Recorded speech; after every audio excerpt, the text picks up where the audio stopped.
Hey guys, welcome to my YouTube channel, Political Science Concepts, and let's continue our ongoing series, which is Western Political Thought.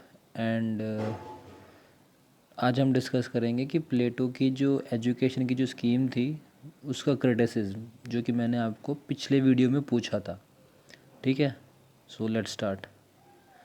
So criticism में उसका क्या आ सकता है कि theory of education जो उसने दी थी, वो ये कहते हैं, प्लेटो कहता है कि मतलब हम लोग जो मानते हैं, प्लेटो ने तो कह दिया, अपनी थ्योरी दे दी कि भाई उसमें फिलोसफर किंग्स बनेंगे, मतलब 35 से 50 साल तक आप पढ़ते रहो, उसके बाद आप रूलर्स बनोगे, गार्जियंस बनोगे स्टेट के, वो फॉर्मुलेट करेंगे पॉलिसीज़।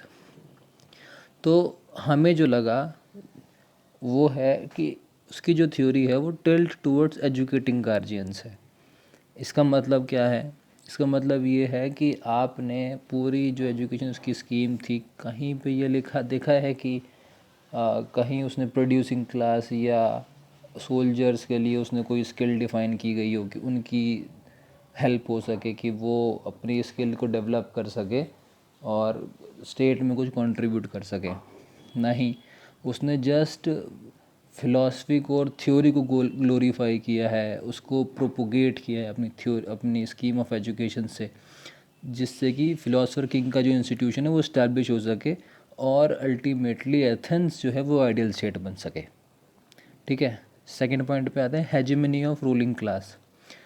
अब जैसे मैंने बताया आपको कि उसने ये क्या किया था कि उसका जो फोकस था वो maintain power and status of philosopher king through scheme of education. ठीक है, अब जब फिलोसफर किंग, जैसे मैंने आपको बताया कि फिलोसफी थ्योरी, मैथमेटिक्स, मेंटल और डेवलपमेंट पे उस पर ज़्यादा फोकस था, तो उससे होगा क्या? उससे होगा ये कि स्कीम ऑफ एजुकेशन से लोगों में सिविलिटी और ओबीडियंस आएगा, ताकि लोग उसकी जो पावर है उसको चैलेंज ना कर सके, क्वेश्चन ना कर सकें उसकी अथॉरिटी को, और जो ओबीडियंस है और सिविलिटी सिटीजन्स के अंदर आएगी, so that they will not counter question on philosopher Kings.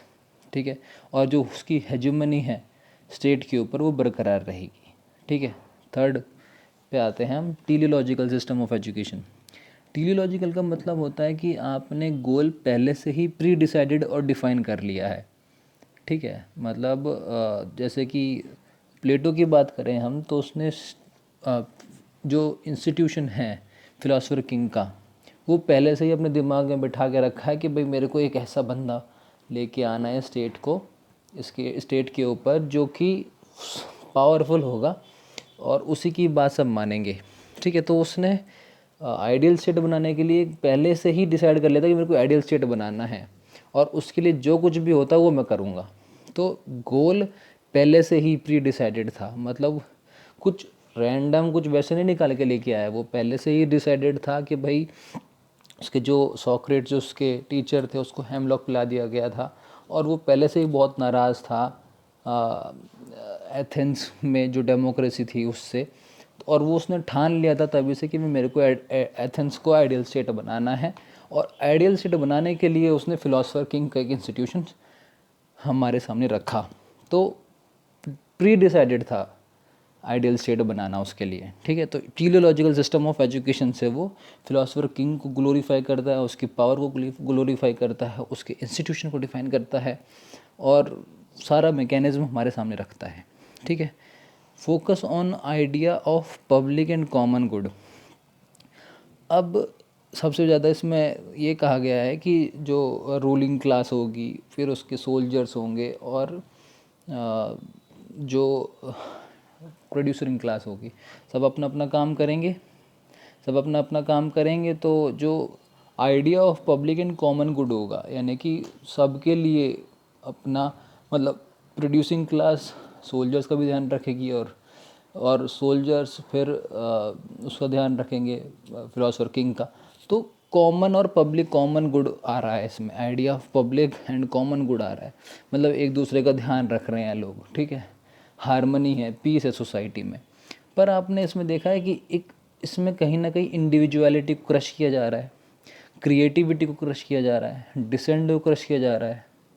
यानी कि आप स्वयं के लिए, आपके लिए, खुद के लिए कुछ नहीं है, आप सिर्फ देने देने पे विश्वास कर रहे हो, ठीक है। आप सिर्फ दूसरे के लिए कर रहे हो, आपके लिए, खुद के लिए कुछ नहीं है, ठीक है। और इसमें ही हम आगे एक कॉन्सेप्ट पढ़ेंगे थ्योरी ऑफ कम्युनिज्म का, जो कि इससे बहुत रिलेट करते हैं कॉन्सेप्ट, ठीक है। अगले पॉइंट पे देखते हैं, concentrate more on theory of philosophy and administrative trades. जैसे कि मैंने फर्स्ट पॉइंट में भी बताया आपको कि वो फार्मर्स और सोल्जर्स के लिए कोई ऐसे स्किल वो नहीं डिफाइन करता है कि जिससे कि वो अपना और प्रॉस्पर हो सकें, वो और अपनी स्किल्स को अच्छा करके स्टेट में कुछ आगे जा सकें। जो कुछ उनको मिल चुका वो मिल चुका, फिलोसफर किंग ही आगे जाएगा और वो ही रूल करेगा, ठीक है। तो टोटली नेगलेक्ट किया गया है फार्मर्स और सोल्जर्स को, ठीक है। आगे बढ़ते हैं, थ्योरी ऑफ कम्युनिज्म ये हम स्टार्ट करेंगे। तो थ्योरी ऑफ कम्युनिज्म में प्लेटो कहता है कि हमारे पास 2 बिगेस्ट इविल्स इन स्टेट में हैं, वो है करप्शन और नेपोटिज्म। अब अगर आज की तारीख में भी देखा जाए तो ये बिल्कुल बहुत कॉन्सेप्ट रेलिवेंट लगता है आज के कॉन्टेक्स्ट में भी।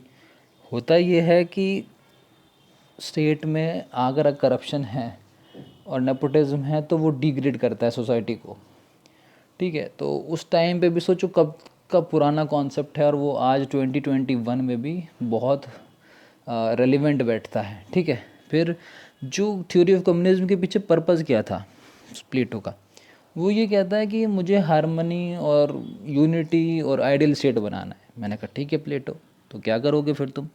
तो वो ये कहता है कि मुझे एजुकेशन और कम्युनिज्म से ही आइडियल स्टेट मुझे बनाना है। मैंने कहा ठीक है, तो थ्योरी ऑफ कम्युनिज्म क्यों लेके आया है तू? तो उन्होंने इसमें बोला कि मुझे जो थ्योरी ऑफ कम्युनिज्म में जो करप्शन है, जो नेपोटिज्म है, उसको ख़त्म करना है। मैंने कहा फिर ये कैसे ख़त्म करोगे? तो वो ये बोलता है कि रूलर्स की जो कैपेसिटी है रूल करने की, वो कहीं उससे चूक ना जाएं या उससे डिविएट ना हो जाएं या उससे भ्रमित ना हो जाएं या उससे भटक ना जाएं, तो उसके लिए मैं ये कॉन्सेप्ट लेके आया हूँ। तो मैंने कहा इसमें क्या होगा? तो प्लेटो बताता है कि कहीं फिलोसफर किंग की जो अथॉरिटी है, उसकी जो पावर है, वो करप्ट ना हो जाए, वो ग्रीड में ना आ जाए, वो नेपोटिज्म ना फॉलो कर सकें। तो इस वजह से मैंने क्या किया है इसमें थ्योरी ऑफ कम्युनिज्म में, मैंने सजेस्ट किया कि किसी के पास कोई प्रॉपर्टी नहीं रहेगी, किसी के, और मतलब 2 कॉन्सेप्ट लेके आता है वो यहाँ पे। वो कहता है कि communism of wives and property, किसी की प्रॉपर्टी नहीं रहेगी, किसी के पास सब कुछ स्टेट का होगा, और किसी की इंडिविजुअल वाइफ भी नहीं होगी, कोई फैमिली नहीं होगी, कोई फैमिली का इंस्टीट्यूशन नहीं होगा। एक यूजेनिक्स नाम का एक कॉन्सेप्ट है जिसमें कि फेस्टिवल ऑर्गेनाइज किया जाएगा टू प्रोड्यूस बेबीज़, ठीक है। तो उस तरीके का कॉन्सेप्ट होगा और communism of wives and property होगा उस तरीके का, ठीक है। तो जिससे कि जो सिटीजन्स हैं वो ओबीडियंट रहेंगे और जो रूलर्स हैं जिसमें सफिशिएंट कैपेसिटी है वो डिविएट नहीं होंगे अपनी जो उनको गोल है फुलफ़िल करना, आइडियल स्टेट बनाने वाला, जिससे कि जस्ट स्टेट का निर्माण होगा, just with just people and just rulers. यही प्लेटो का गोल था, ठीक है। अब इसमें हुआ ये कि यूनिफाइड कम्युनिटी और एग्रीगेट हैप्पीनेस। अब भाई जब आपके पास कुछ है ही नहीं, अब ना तेरा ना मेरा का कॉन्सेप्ट कुछ है ही नहीं, ना प्रॉपर्टी है आपकी, ठीक है, उसके बाद वाइफ आपकी नहीं है, अब बच्चों की रिस्पॉन्सिबिलिटी ख़त्म आपकी, ठीक है, पैसा कमाने की भी रिस्पॉन्सिबिलिटी ख़त्म क्योंकि सब कुछ स्टेट का है। अब जब आपका ना तेरा ना मेरा, तो लड़ाई किस बात की भाई? तो हैप्पीनेस तो आ ही जाएगी अपने आप। फिर आता है greater freedom for man and women. अब इसमें बात ये है कि जो टाइम है आपके पास, भाई आपका सबसे ज़्यादा टाइम, आप जल्दी जाते हो ऑफिस, फिर जल्दी आते हो, भाई मेरी फैमिली है, मेरे बच्चे हैं, उनको टाइम देना है मुझे, या उन्हें घुमा के लेके आना है या कुछ करना है, तो आप उस टाइम को यूटिलाइज कर सकते हो अपनी खुद की डेवलपमेंट के लिए, ठीक है। क्योंकि कॉन्सेप्ट ही ख़त्म हो गया ना वाइफ का कॉन्सेप्ट है, फैमिली का कॉन्सेप्ट है, ना ही आपका प्रॉपर्टी का कॉन्सेप्ट है, आप करोगे किस लिए? तो स्टेट का कॉन्सेप्ट है, तो स्टेट में आप इंडिविजुअल हो, इंडिविजुअल में आप क्या करोगे, जो मोर टाइम है आपके, जो सफिशिएंट टाइम है उसको आप खुद के ऊपर डालोगे, खुद को आप की स्किल्स को इन्हेंस करने की कोशिश करोगे, सेल्फ डेवलपमेंट में लगाओगे बेसिकली, ठीक है। अब थ्योरी ऑफ कम्युनिज्म में आपसे क्वेश्चंस पूछता हूँ कुछ, कि जैसे मैंने आपको थ्योरी ऑफ कम्युनिज्म बताया, व्हाट डू यू थिंक कि इस थ्योरी का कुछ सेटबैक हो सकता है। अगले वीडियो में तो मैं खैर बताऊँगा ही आपको, but what do you think कि ये जो कॉन्सेप्ट है वो सही है, या करप्शन और नेपोटिज्म उससे एंड हो जाएगा। सो आप अपने जो विचार हैं विमर्श करके नीचे लिख सकते हैं, ठीक है। तो मिलते हैं अगली वीडियो में।